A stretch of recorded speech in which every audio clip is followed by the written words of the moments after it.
It's not like Walter said that, But then Paul was saying, and then they had a big meeting. Through him, so you may stop.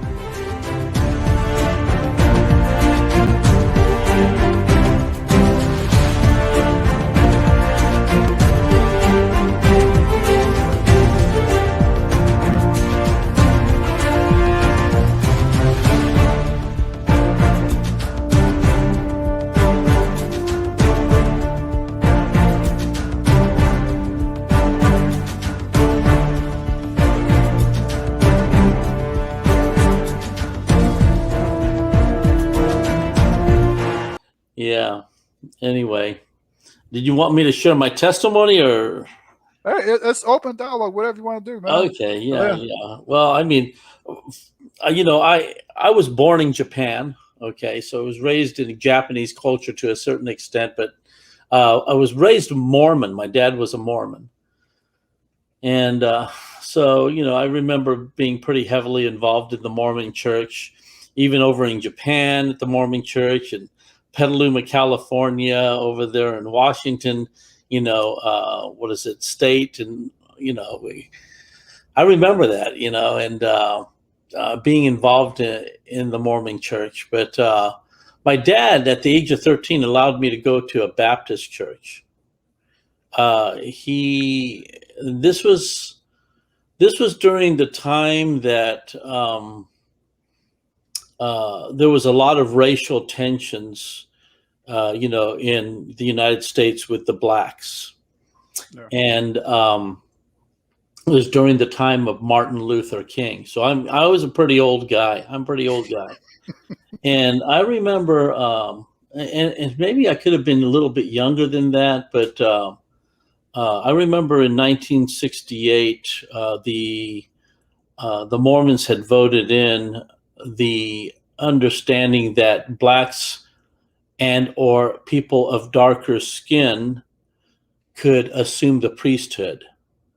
Yeah. And it all stemmed from some Mormon missionaries down in Brazil getting into trouble with some of the ladies down in Brazil. And so the president had decided to take what was called an eternal statute. And if people don't realize this, before the people who were of darker skin were cursed according to the Mormons. Okay, so a lot of people don't know that it's a very racial thing going on within the Mormon church, especially during that time. And what ended up happening is that law changed. That eternal statute given by God that would never changed. Right. And of course, my dad, he was like, well, how in the world could an eternal statute change, and all that stuff. So it was during this time that he was having tension. And, I remember it was in 1968 that he wrote the letter to them. And my dad, he was not prejudiced because, he coached an all black football team and he loved these guys, and all of the guys, he'd always be with them, and they were the best, always best players and all that stuff, great, good. He was a great football coach. And, but he just was involved in the Mormon church, and he believed that eternal statutes should be a certain way. And so during this time, I think it was during that time that he would have allowed me to go ahead and go to a Baptist church. So it was really weird. And so I went to a Baptist, church, and then I was invited to a summer camp, and I walked down the aisle and accepted Jesus, but I didn't know who Jesus was. I believed Jesus as a Mormon. No. Right. And so I had, from that time forward, I had an amalgamation of Christianity and Mormon beliefs all the way up until, I was around 28 years old when I find myself at John MacArthur's church. Now, I'd been arguing with Christians, all this time. about the deity of Christ and different issues and so on and so forth. And I was, really messed up, And I remember going to John MacArthur's church, and I decided to go ahead and go to some seminary class because they thought I was Christian, and went to a Bible's difficulty class, and we studied how the Bible was put together and how we could rely on the scriptures. Yeah. And one of the evenings I went back home, and I went back to my wife. I was married now. And I went back to my wife. I says, man, I don't think I can deny the deity of Christ. I believe he's the God, the creators of the heavens and the earth, I understood him differently than I did, before. Yeah. And then that was it. It just changed my whole life and everything. Now, like with you, when I was younger, I got involved in pornography and stuff like that. I didn't do drugs. I didn't do drinking because I was Mormon. Yeah. But, I got involved in pornography via my artwork. I was an artist, and I loved to draw faces and human anatomy and so on and so forth. But in the process of drawing human anatomy, I started reading articles that were in these magazines that I would acquire, that my family didn't think anything of it because they were thinking that I was just drawing the human anatomy and not reading the articles. But I ended up getting addicted to that. Yeah. Okay. Now, when I became a Christian, man, all of that just went away. You know what I mean? I got involved in John MacArthur's church, started a ministry. Helped him out, in other ministries within MacArthur's church. So I established an apologetics ministry over there called Task, and was also helping seminary students of his to learn how to share their faith and defend the faith and so on and so forth. I was heavily involved in it.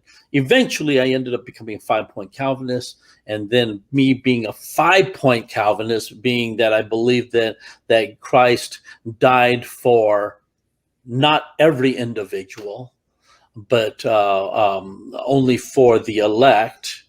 I was booted out. And man, that was such a crushing thing to me. And so, wait. So you're in a wait. Were you in John MacArthur's church? You were booted for being a 5-point.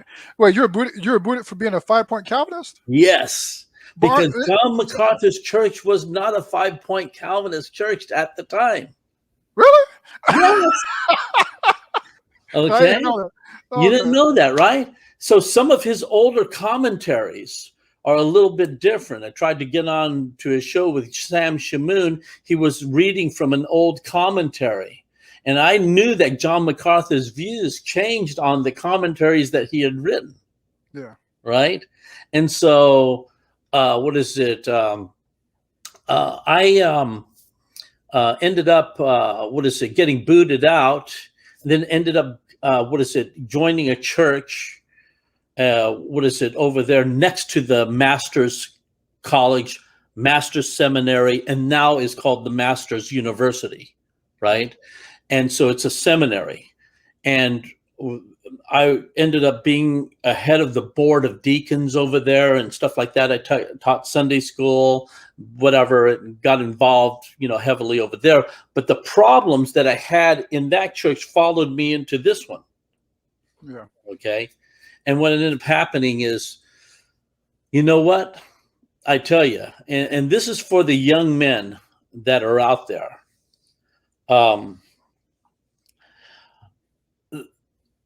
And I'm going to be real transparent with you guys, okay? Don't think that when you become a Christian, that all your problems and your struggles go away.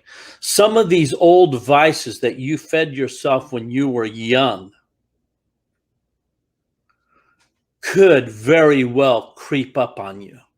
Now, I'm not blaming my circumstances, but what ended up happening is the old addiction that I had and that I had put away for like a decade or whatever, started to come back up again.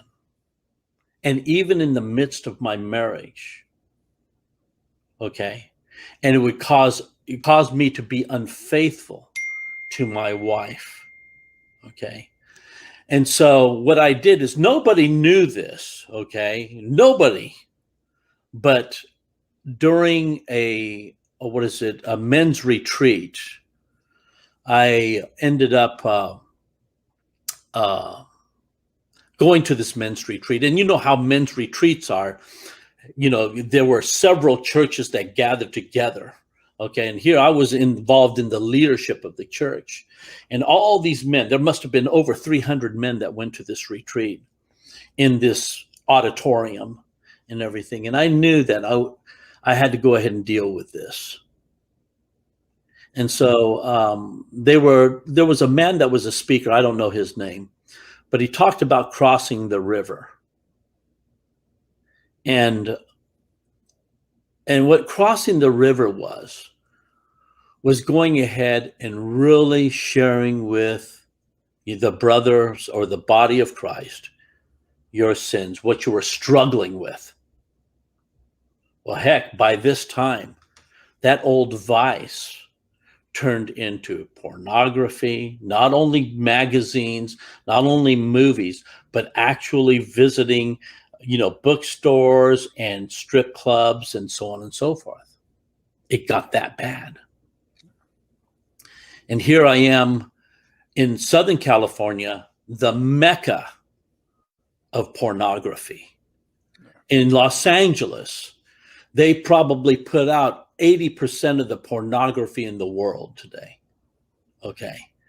And it's a bastion for, just vile stuff. And the reason why I share these things is because we think that sometimes when we come to Christ that we are not vulnerable to that. But we must keep alert. And so what ended up happening is, during this meeting, all these guys were popping up and says, you know what, I got to sin. I got angry at my wife and, so on and so forth. I just need to control that. Another guy would stand up. He says, I'm, I got a problem with, lust or whatever. Another guy would come up and, I'm driving 70 miles per hour in a 60 mile per hour zone. And all these guys are popping up, but all of these things that they were sharing, here I am, I'm just crushed inside. I am just breaking down. I am beside myself. And I says, what do I do? How can I share my sin? And man, I just stood up. And I remember that. I remember standing up and looking at everybody. And I just shared with them, I says, my name is Walter Robertson. I'm a deacon at this church, and I head up the deacon board. I'm a Sunday school teacher. Gave my description. And I have a problem. I got a big problem. And I need for you guys, just forgive me. And I shared everything. I shared all my dirty laundry. You could hear a pin drop. You could hear a pin drop. And all I could do is just cry. I sobbed like a baby.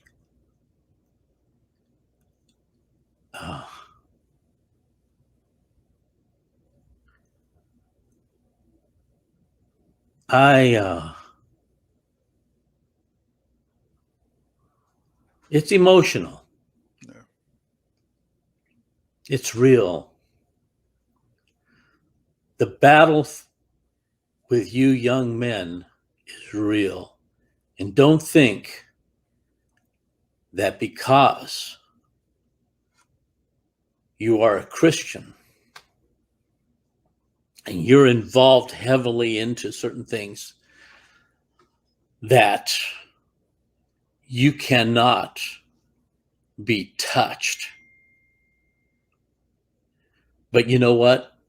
What ended up happening is that everybody, all the people, my church members and everything, all the guys came around me. And one by one, they came and they embraced me. And they held on to me. Even men that I didn't know from other churches. And they whispered, I'm right there with you. I know what you're going through. These men had the same struggles.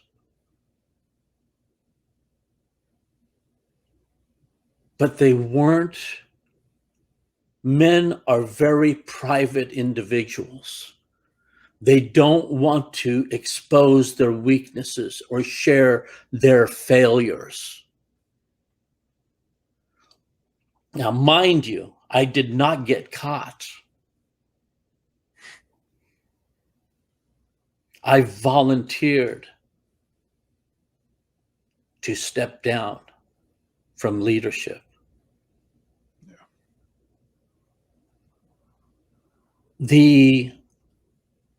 After the meeting was over, the speaker asked me to come down. He says, Walter, he says,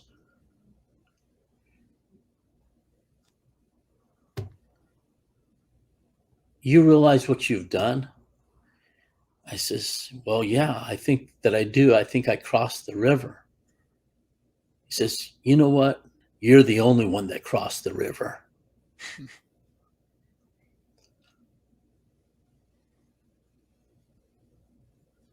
I says, well, you know what? I feel good now that I crossed the river. I got that off my shoulders. And I know that I just lay all of that at the feet of Christ. And I got a lot of friends now. This is the Corker, Desmond. And what he says is, you don't understand, Walter. You don't understand. You don't have any friends. Because your friends would have crossed the river with you. Yeah. That's true. And so I remember them going ahead and, whispering in my ears, yeah, we'll get together. Let's get together. Let's go ahead and get together. Okay, yes, let's do this. All this stuff. And I remembered, yeah, this is going to be great, And you know what? None of them ever came around.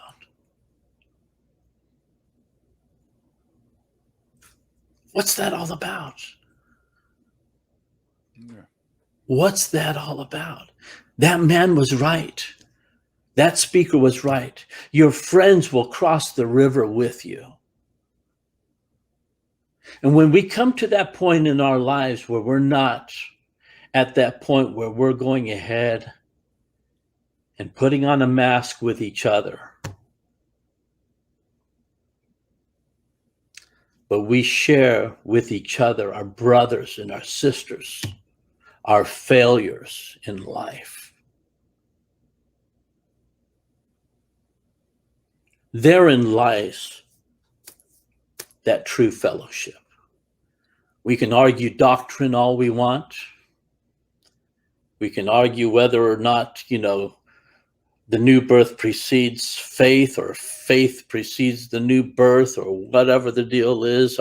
We can argue modalism and Trinitarianism and all that stuff. But if you haven't come to grips with your sin, and you realize that God has so forgiven you, guess what? It's easy for you to not worry about the accolades of men anymore. Exactly. It's easy for you to not worry about what men think of you, even though I share these things with you. I open up my heart as an old man. I'm almost 65 years old, and a lot of you guys are in your 30s, 40s, whatever.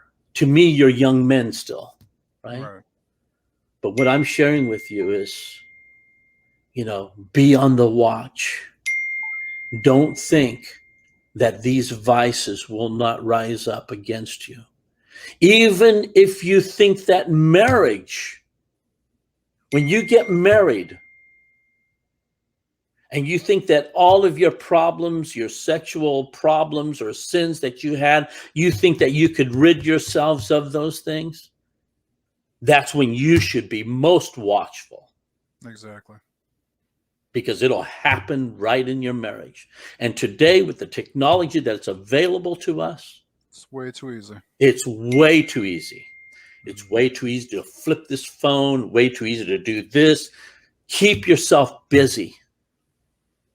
Keep yourself busy with your family, with your work, with your relationships and your friends, and with the Lord especially, and fellowship with each other. And don't leave time for foolishness, because an idle mind is a devil's workshop, believe me. Yeah. But I share these things, but the Lord, he pulled that stuff from me, by golly, but it's very hard. It kept on going. It wasn't like instantaneous, bam, that's it, it's over with. But the Lord just kept on. And I would never say that I have those things ever under control. Yeah. Because the eye for the man is always fed.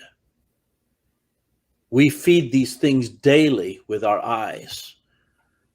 But you have to be strong. You have to go ahead and really embrace Christ. And I'm telling you, that's when you're going to have victory over those things. Amen. This is just a fair warning. The Lord has just so blessed me, and with, 34 and a half years of great years. There were some ups and downs in those things. My wife, maybe for some lady listeners, if there's any lady listeners, my wife was just devastated at the thought that her quote unquote perfect man could have ever done something like that. I mean, it was like a running back getting sideswiped. Yeah. And boy, I tell you, and it had an effect on our marriage. But divorce wasn't an option. And she loved me to the bitter end. Praise be to God that I had a wife like her. Amen. What was her name? Debbie. Debbie. Yeah. 34 and a half years of marriage. I lost her 3 years ago on August the 8th.